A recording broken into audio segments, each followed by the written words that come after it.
الحمدللہ رب العالمین والصلاة والسلام علی سید الانبیاء والمرسلین اما بعد فاعوذ باللہ من الشیطان الرجیم بسم اللہ الرحمن الرحیم قال اللہ تبارک و تعالی فی القرآن المجید والفرقان الحمید یا ایہا الذین آمنوا انما الخمر والمیسر والانصاب والازلام رجس من عمل الشیطان فاجتنبوه لعلکم تفلحون صدق اللہ العظیم ان اللہ وملائکتہ یصلون علی النبی یا ایہا الذین آمنوا صلوا علیہ وسلموا تسلیما الصلاة والسلام علیک یا رسول اللہ وعلی آلک واصحابک یا حبیب اللہ الصلاة والسلام علیک یا نبی اللہ وعلی آلک واصحابک یا رحمۃ للعالمین۔ معزز سامعین، ہمارا آج کا موضوع شراب نوشی کی حرمت، اس کی خرید و فروخت پر پابندی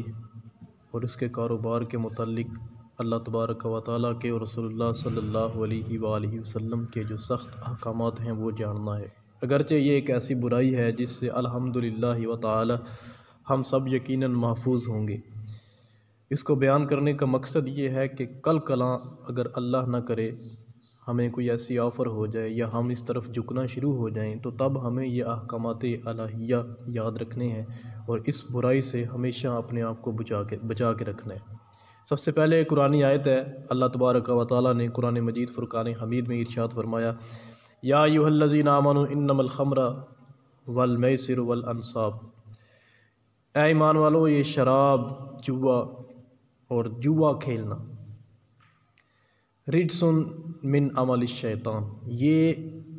گندگی ہے۔ شراب کو، جوے کو اللہ تبارک و تعالیٰ نے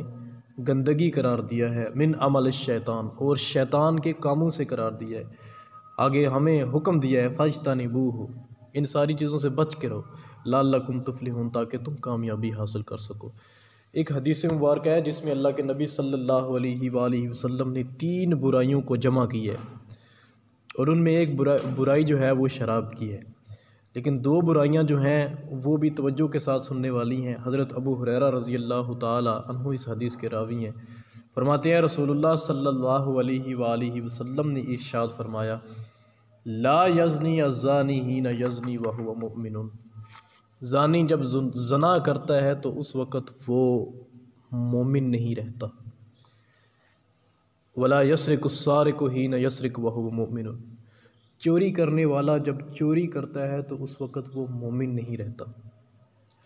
ولا یشرب الخمر حین یشربها وہو مؤمن، شراب پینے والا جب شراب پیتا ہے تو اس وقت وہ مومن نہیں رہتا۔ مراد یہ ہے کہ یہ 3 برائیاں جب بندہ کرتا ہے، ان 3 برائیوں میں پڑ جاتا ہے، زنا کرتا ہے، چوری کرتا ہے، شراب پیتا ہے، تو وہ حالت کفر میں یہ سارے کام کرتا ہے۔ اللہ تبارک و تعالیٰ کفر اور ایمان کو اور ان برائیوں کو ایک سینے کے اندر جمع نہیں کرتا۔ کتنی خطرناک بات ہے کہ بندہ جب یہ کام کرتا ہے تو دائرہ ایمان سے ہی خارج ہو جاتا ہے۔ اس لیے ہم سمجھتے ہیں کہ یہ شاید معمولی کام ہے، ان سے بچنے کی کوشش کرنی چاہیے تاکہ ہم حالت ایمان میں ہی رہیں۔ حضرت ابن عمر رضی اللہ تعالیٰ عنہ سے روایت ہے، فرماتے ہیں رسول اللہ صلی اللہ علیہ وآلہ وسلم نے ارشاد فرمایا، شراب کے متعلق احکامات کے بارے میں ارشاد فرمایا کہ کچھ لوگ ایسے ہیں جن پر اللہ تبارک و تعالیٰ نے لعنت فرمائی ہے، اور وہ کون ہے؟ ارشاد فرمایا اللہ تعالیٰ نے لعنت فرمائی ہے شراب پر، یعنی شراب کی ذات کے اوپر اللہ نے لعنت فرمائی،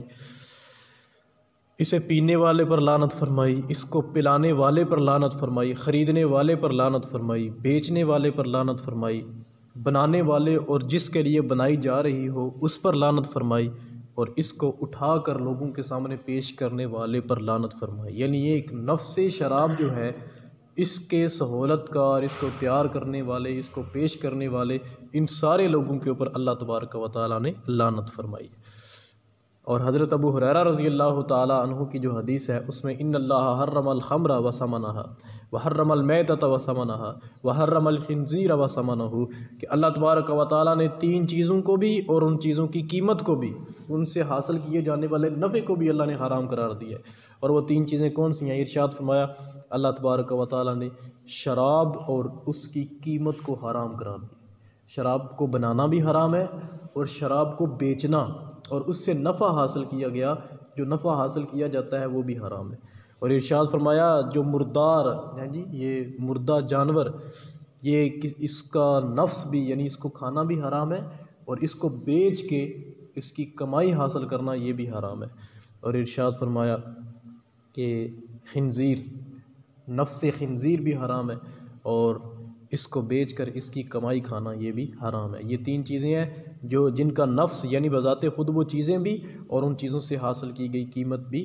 حرام ہے۔ آخری حدیث مبارکہ ہے حضرت ابو امامہ رضی اللہ تعالیٰ عنہ سے روایت ہے، نبی عالم صلی اللہ علیہ وآلہ وسلم سے روایت کرتے ہیں کہ نبی کریم صلی اللہ علیہ وآلہ وسلم نے ارشاد فرمایا، بڑی توجہ طلب حدیث ہے اور یاد رکھنے کے قابل ہے۔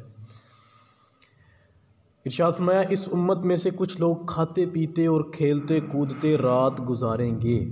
یعنی یاد الہی سے غافل ہوں گے، انہیں کوئی پرواہ نہیں ہوگی، نماز کی کوئی فکر نہیں ہوگی، اللہ کے ذکر کی کوئی فکر نہیں ہوگی، قرآن مجید کی تلاوت کی، ہنستے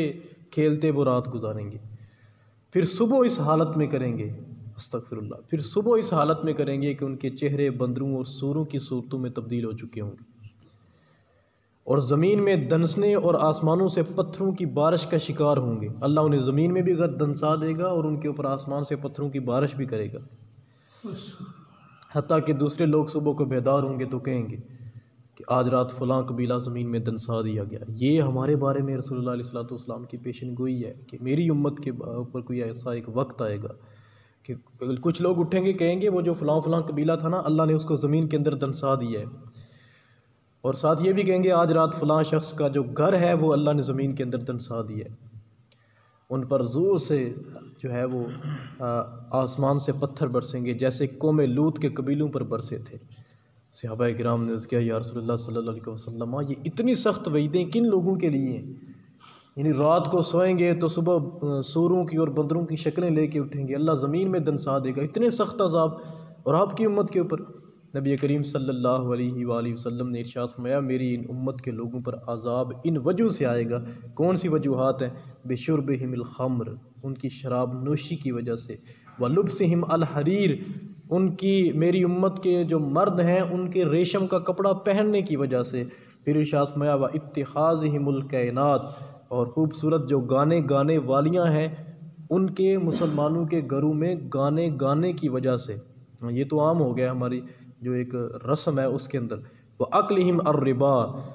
سود کھانے کی وجہ سے، وَقَطِيَّتِهِمْ الرَّحْمَ، اور رشتے جنہیں اللہ نے جوڑنے کا حکم دیا ہے ان رشتوں سے قطع تعلقی کرنے کی وجہ سے۔ یہ کچھ وجوہات ہیں۔ اللہ کے نبی صلی اللہ علیہ وسلم نے ارشاد فرمایا جب میری امت کے اندر یہ وجوہات آ جائیں، وہ شراب پئیں، وہ ریشمی لباس استعمال کریں، ان کے گھروں میں گانے والیاں گانے گائیں اور سود خوری عام ہو جائے اور قطع تعلقی عام ہو جائے، تو پھر میری امت کے اوپر یہ عذاب آئیں گے۔ رات کو ٹھیک ٹھاک سوئیں گے، صبح اٹھیں گے تو ان کی صورتیں مسخ ہو چکی ہوں گی، رات کو ان کے گھر ٹھیک حالت میں ہوں گے، صبح اٹھیں گے تو زمین کے اندر دنس چکے ہوں گے۔ تو ان میں سب سے بڑی جو برائی ہے،